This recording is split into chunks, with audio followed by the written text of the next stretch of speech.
godaan sakalee dubbadhu yaa seenaa godaan sakalee. Kutaa sadaffaa nutis qabsoonis gurgurtaaf hin sharafamu. Qabsoon bilisummaa Oromoo mana gabaa daldaltoonni dhuunfaa irratti wal dhiphisanii fi meeshaa siyaasaa dhuunfaa ittiin bitatanii miti. Inni handhuura dhiiga goototaati.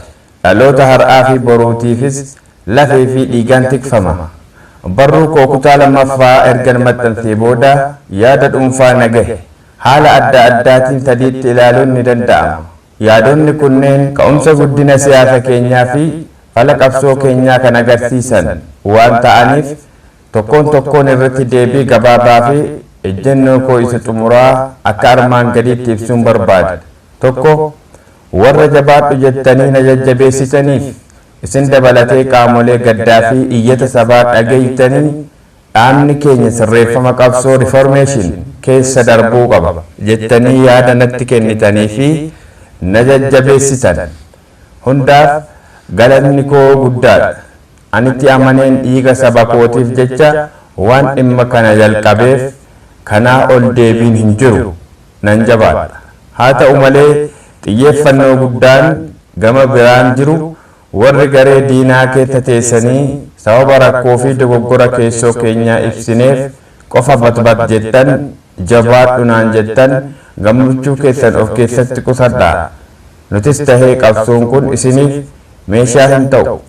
Dogoggora keenya saaxiluun keenya diina keenya gammachiisuuf osoo hin taane rakkoo bor akka sabaatti nurra naanna'ee nu laaffisuuf jiru dursee sirreessuuf malee isiniif fira ta'uuf miti. Isin yoomiyyuu har'as borus diina qabsoo bilisummaa Oromooti. 2. Warra maaloo diina nu hin gammachiisinaa jettaniif sodaan keessan miira jaalala dhaabaa fi sabaa irraa kan madde ta'uu isaa nan hubadha. Garuu dhugaan lafa jiru kanarra jabaata. Madaa dhokfatan qoricha hin argatan. Rakkoo keessoo ijaarsaa fi hooggansaa kan dhiiga sabaa dhangalaasaa jiru diinni nun dhaga'u jennee yoo dhoksine dhukkubni sun gubbaa gadi nu nyaatee nu fixa.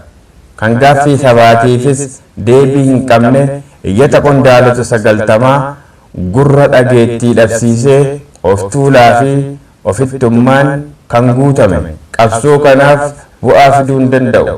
Kanaaf mooraa keenya diina jalaa eeguuf dura keessoo keenya arraba shiraa fi daldala siyaasa dhuunfaa irraa qulqulleessuun dirqama keenya isa duraati.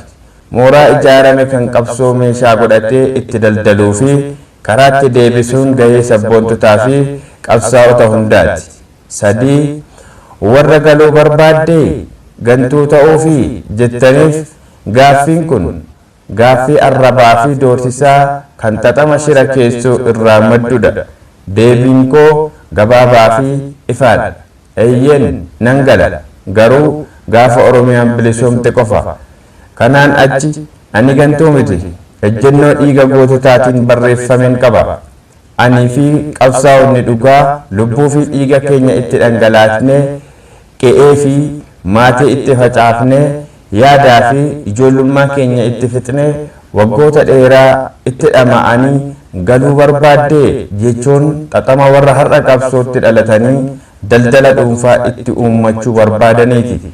Nutis tahee qabsoon bilisummaa Oromoo matumaa gurgurtaaf hin sharafamu. Gaaffii fi furmaata mooraan qabsoo bilisummaa Oromoo keessattuu ABO dogoggora. Gaaffii fi furmaata mooraan qabsoo bilisummaa Oromoo keessattuu ABO dogoggora kanaan dura irra deddeebi'amee hojjetamerraa barachuu dadhabuun har'a murnoota dhuunfaa fi keemaa gosaatiin dhuunfatamaa jira. Demokraasii ofii itti hin bulle miseensa ofii itti hin bulchine ummata bal'aaf fiduun abjuudhuma. Murtii murna dhuunfaa dhabamsiisuun marii bal'aa qondaalotaa fi deeggartootaa deebisuun dirqama iyyanni seeraa kan qondaalota 90 fi sagaleen sabaa deebii ragaa qabu argachuu qaba. Murtii murna dhuunfaa dhabamsiisuun marii bal'aa qondaalotaa fi deeggartootaa deebisuun dirqama iyyanni seeraa kan qondaalota 90 fi sagaleen sabaa deebii ragaa qabu argachuu qaba. Hoogganti biyya alaa fi dirree irra jiru sirreessuu didee qabsoo sirreeffama riformeeshin gochuun dirqama seenaa ta'a.